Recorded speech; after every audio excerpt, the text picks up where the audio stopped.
Hi there, my name is Heather and I'm the administrative assistant here at Genesis Church.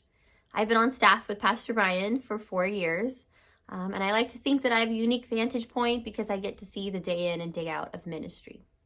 In 4 years, I have witnessed Pastor Ryan carry us through many unprecedented events. Firstly, a worldwide pandemic, but in most recent years, we had a church reach out to us saying that they were shutting their doors and that they had chosen our church to be the landing pad for their people. So with 3 weeks notice, our church doubled in size overnight. And in addition to that, we've had staff turnover, and each time Pastor Ryan has taken on the responsibilities and tasks of that person unflinching and without complaint. He kind of reminds me of the guy from The Wizard of Oz who's in all the different positions but just with different hats. Pastor Ryan has an unwavering commitment to share the good news of Jesus with our community, and he will do whatever it takes to do that. He's created a culture here amongst our staff of honor and care, and I would just love nothing more than to see that reciprocated back to him, and maybe he could have some time to metabolize all these things that I've witnessed in 4 years. Because I say that ministry is like a glacier. We see 10% of it on Sunday mornings. Well, I kind of feel like my 4 years has seen the 10% of Pastor Ryan's 20 years of ministry. I can't even fathom. So I really appreciate your consideration. I think Pastor Ryan would be your perfect choice. Hi everyone, I'm Kristen, Ryan's wife, and I wanted to give you some additional context as to why Ryan has not had a sabbatical in 2 decades. We were married in Chandler, Arizona in 2004, and despite our desire to wait until Ryan was through seminary to have our first child, our first son was born 9 months after our wedding. And this sent us packing to move closer to family in Minnesota, which ended up being a really good thing because 13 months later, our second son arrived. Then in the middle of figuring out how to be newlyweds and new parents and juggle seminary and 2 jobs, God called us to a 2-year adoption process that found us in Ethiopia in 2009, where we met and brought home an 11-month-old baby girl. And I refer to those years as the fog years because we really were in survival mode, just trying to survive financially, emotionally, spiritually, and physically.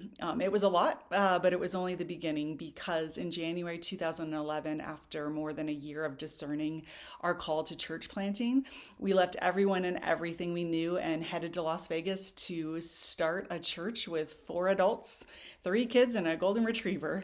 Needless to say, the next several years were some of the coolest, most surprising, and wonderfully challenging years of our lives, which made it especially traumatic when, for a whole host of circumstances beyond our control, we had to close Advanced Church in 2017, an event which, quite honestly, we are still carrying a lot of grief about to this day.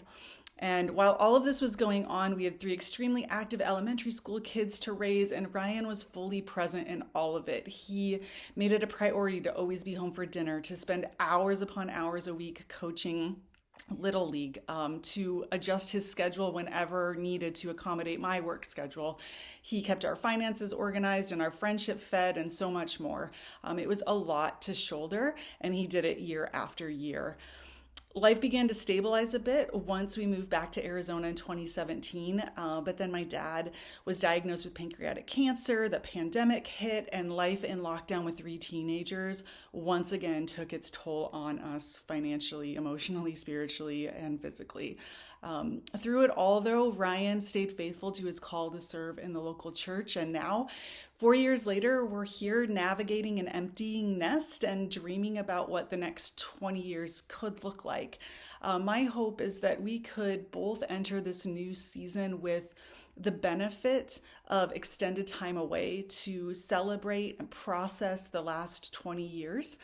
And the timing seems perfect right now, perfect for a reset, one that would give us both, new gas in the tank for all that lies ahead, whatever that may be.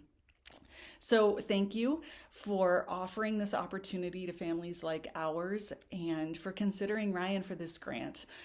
If you had a line of sight to him like I do, you would see how truly deserving he is of the investment and how faithful he will be to steward it well.